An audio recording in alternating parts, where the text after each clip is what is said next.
इस वीडियो में हम लोग डायरेक्टली प्रोपोर्शनल और इनडायरेक्टली प्रोपोर्शनल को समझने का प्रयास करेंगे। देखिए, जब भी हम लोग जो है साइंस वगैरह में देखते हैं तो बार बार कहीं ना कहीं जो है डायरेक्टली प्रोपोर्शनल और इनडायरेक्टली प्रोपोर्शनल का बात किया जाता है। आप देखते होंगे कि जब भी हम लोग प्रोपोर्शन का साइन हटाते हैं उसके बाद जो है किसी न किसी कांस्टेंट का यूज करते हैं। तो आखिर जो है डायरेक्टली प्रोपोर्शनल क्या होता है, इनवर्सली प्रोपोर्शनल क्या होता है, ये दोनों का दोनों काम कैसे करता है, दोनों का फंक्शन क्या होता है, और साथ ही साथ जब हम लोग प्रोपोर्शन को हटाते हैं तो कांस्टेंट क्यों आता है, इन सब का रीजन जो है कहीं ना कहीं मैक्सिमम लोगों को पता नहीं होता। तो इस वीडियो में हम पूरा डिटेल एनालिसिस के साथ बताएंगे कि डायरेक्टली प्रोपोर्शनल क्या होता है, इनवर्सली प्रोपोर्शनल क्या होता है, और साथ ही साथ जब इन सबको हटाते हैं तो कांस्टेंट का यूज क्यों करते हैं। तो आइए सबसे पहले जो है डायरेक्टली प्रोपोर्शनल को समझते हैं, इनवर्सली प्रोपोर्शनल को समझते हैं, इसके बाद फिर आगे जो है हम कांस्टेंट के बारे में चर्चा करेंगे। तो यहाँ पे सबसे पहले हम देख रहे हैं डायरेक्टली प्रोपोर्शनल के बारे में। एकदम कंसंट्रेट होकर आप देखते रहिएगा। डायरेक्टली प्रोपोर्शनल, एक तरफ हम डायरेक्टली प्रोपोर्शनल को लिख रहे हैं और एक तरफ जो है इनडायरेक्टली प्रोपोर्शनल को लिख रहे हैं, ताकि आपको समझ में आए कि दोनों में डिफरेंस क्या है। इनडायरेक्टली प्रोपोर्शनल, तो अगर हम डायरेक्टली प्रोपोर्शनल का बात करते हैं, जैसे यहां पे हम लिख रहे हैं A is directly proportional to B, इसको हम लोग क्या पढ़ेंगे, A is directly proportional to B. लेकिन अगर ऐसे लिखते हैं, ए प्रोपोर्शन का साइन दे रहे हैं और बी का जो है हम रेसिप्रोकल कर देते हैं, तो बी का रेसिप्रोकल क्या हो जाएगा, तो 1/b हो जाएगा। तब इसको हम पढ़ सकते हैं A is inversely proportional to B, क्योंकि बी का जो है एक तरीका से इनवर्स कर दिया गया, यानी कि 1/b कर दिया गया। आप इसको ऐसे भी बोल सकते हैं कि A is directly proportional to, तब 1/b बोलना होगा। यानी यहां डायरेक्टली प्रोपोर्शनल भी बोला जा सकता है, लेकिन उस सेंस में फिर आपको 1/b बोलना होगा, और नहीं तो आप ऐसे बोलिए कि A is inversely proportional to B. तो कहने का मतलब है, इसका मतलब हुआ A is directly proportional to B, और इसका मतलब हुआ A is inversely proportional to B, या फिर A is directly proportional to 1/b। पढ़ते कैसे, समझ गए। अब देखते हैं कि दोनों का सेंस क्या होता है, और साथ ही साथ इसको हटाते हैं तो कांस्टेंट क्यों आता है। तो पहले तो दोनों का मतलब समझाते हैं, इसके बाद हम कांस्टेंट पे चर्चा करेंगे।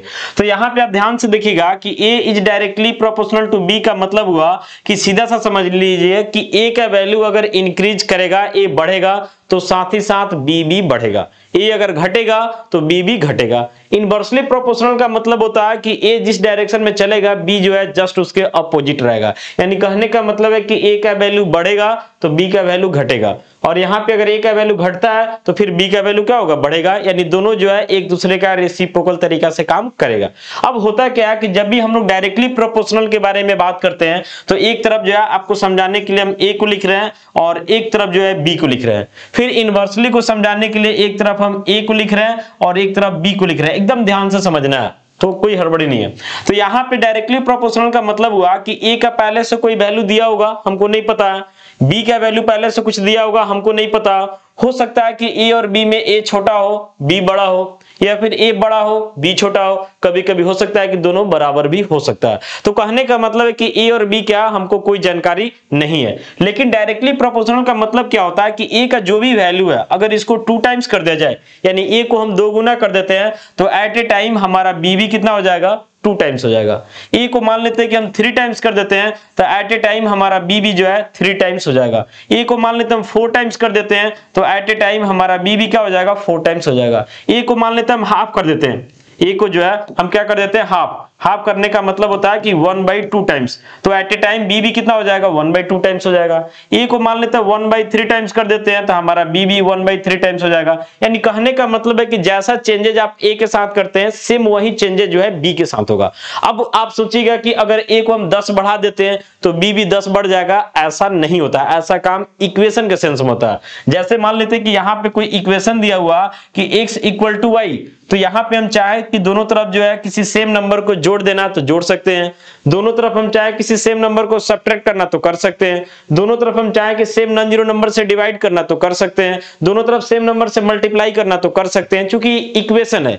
लेकिन यहाँ पे इक्वेशन नहीं है, यहाँ पे प्रोपोर्शन का साइन है, तो यहाँ पे एडिशन और सब्ट्रैक्शन वाला काम नहीं होता। प्रोपोर्शन के सेंस में आपको ध्यान रखना है। आपको ऐसा नहीं सोचना है कि हम ए को 10 बढ़ा देंगे तो बी 10 बढ़ जाएगा, ए को 10 घटा देंगे तो बी 10 घट जाएगा, ऐसा कभी नहीं सोचना है। यहाँ पे जो भी होगा टाइम्स करके होगा, नहीं या तो मल्टीप्लाई कीजिए या डिवाइड कीजिए। हालांकि मल्टीप्लाई और डिवाइड एक ही बात माना जाता है, मान लेते हैं कि ये 1/2 से मल्टीप्लाई किए, तो इसी को हम बोल सकते हैं कि 1/2 से मल्टीप्लाई किए, या इसी को बोल सकते हैं कि 2 से क्या किए तो डिवाइड किए। तो ध्यान रखना है कि प्रोपोर्शन के सेंस में ऐड करके या सब्ट्रैक्ट करके जो है कोई चेंजेस नहीं करना, मल्टीप्लाई या डिवाइड करके आप चेंजेस कर सकते हैं। तो डायरेक्टली प्रोपोर्शनल का मतलब समझ गए कि ए को 2 टाइम्स तो बी भी 2 टाइम्स, ए हमारा 3 टाइम्स तो बी भी 3 टाइम्स, ए को हाफ करते हैं तो बी भी हाफ हो जाएगा, ए को 1/3 करते हैं तो बी भी 1/3 हो जाएगा। यानी जितना टाइम्स आप ए करते हैं एट ए टाइम उतना टाइम्स हमारा क्या हो जाता है, बी हो जाता है। ऐसा कंसेप्ट डायरेक्टली में होता है। इनडायरेक्टली का बात करते हैं तो इसमें क्या होता है कि ए को अगर हम मान लेते हैं 2 टाइम्स कर रहे हैं, तो आगे बी के साथ क्या होगा कि 2 का रेसिप्रोकल टाइम्स हो जाएगा, यानी ये हो जाएगा 1/2 टाइम्स।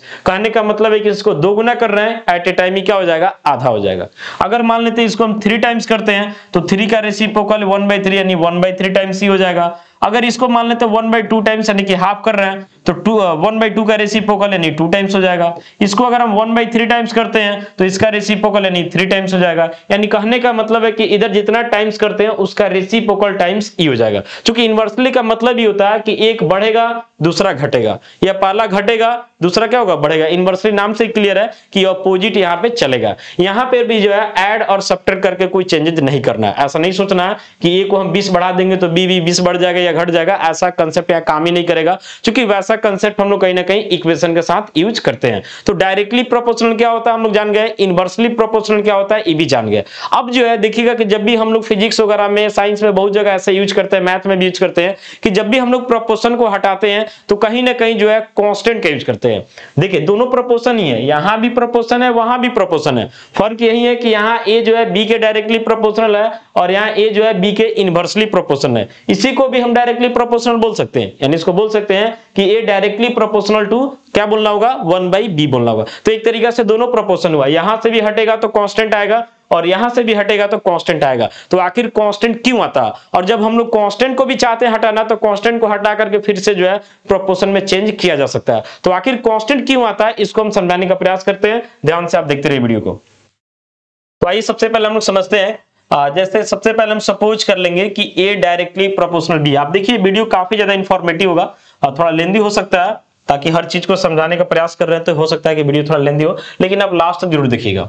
देखिए यहाँ पे हम लिख रहे हैं ए डायरेक्टली प्रोपोर्शनल टू बी, ठीक है। अब देखिए इसमें क्या किया जाता है कि जैसे हम लोग प्रोपोर्शन को हटाते हैं एट ए टाइम किसी ना किसी कांस्टेंट का यूज कर लिया जाता है। अलग अलग एक्सप्रेशन में इस कांस्टेंट का रोल अलग अलग होता है, लेकिन एक कांस्टेंट का यूज जरूर किया जाता है जब भी प्रोपोर्शन को हटाया जाता है। मान लेते यहां से भी अगर हम हटाते हैं प्रोपोर्शन को तो इसको हम लिखेंगे k × 1/b, यानी जब भी हम लोग प्रोपोर्शन को हटाते हैं तो किसी ना किसी कांस्टेंट का यूज करते हैं। तो आखिर क्यों करते हैं इसको हम समझाने का प्रयास कर रहे हैं।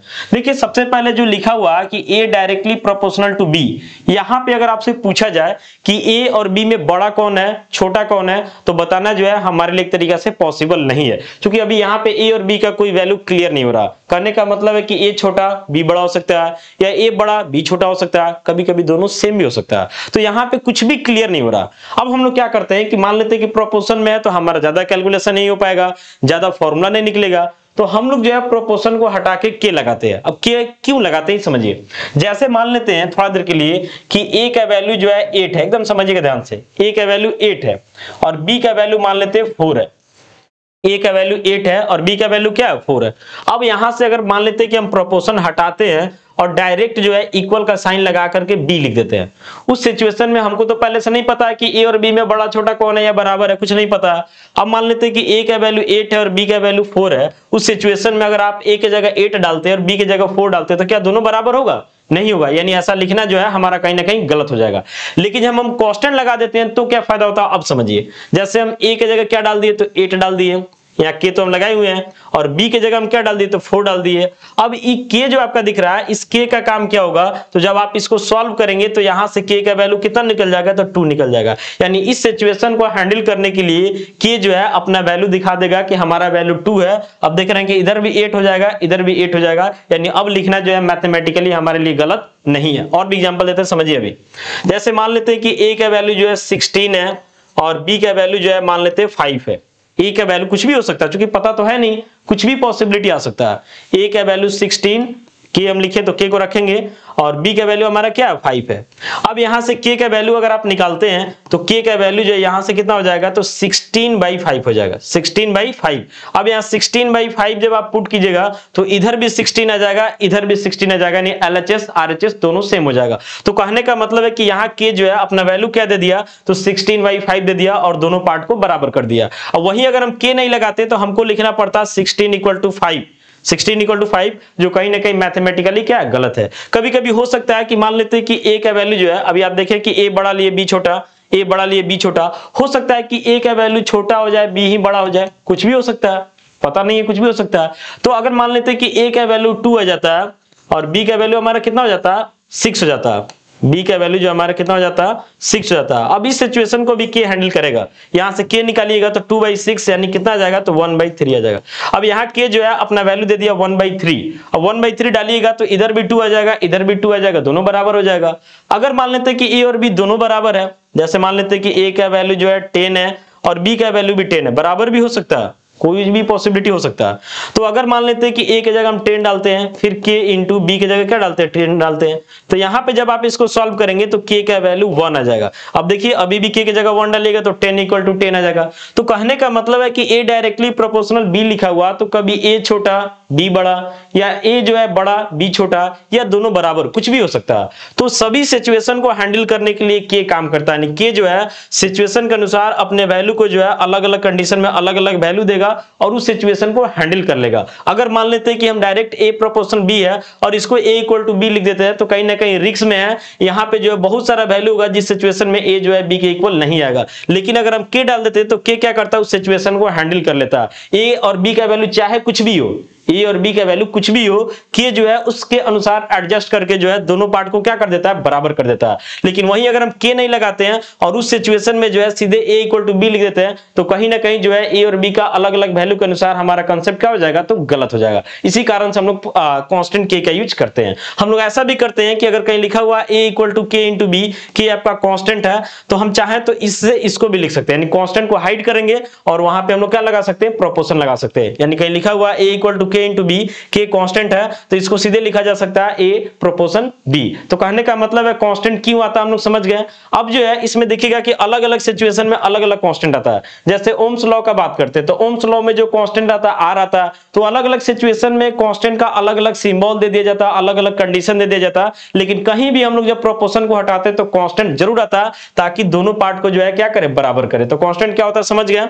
और अलग अलग सिचुएशन में कांस्टेंट, जैसे अभी तो हम देख रहे हैं ना कि k का अलग अलग वैल्यू निकाले हैं, अभी आप जो देख रहे हैं इसमें जो है k का कहीं ना कहीं अलग अलग वैल्यू निकाले हैं। लेकिन जब एक फिजिक्स में एक पार्टिकुलर आपको एक्सप्रेशन मिलेगा तो वहां जो है k को एक तरीका से क्या किया जाता है, फिक्स कर दिया जाता है।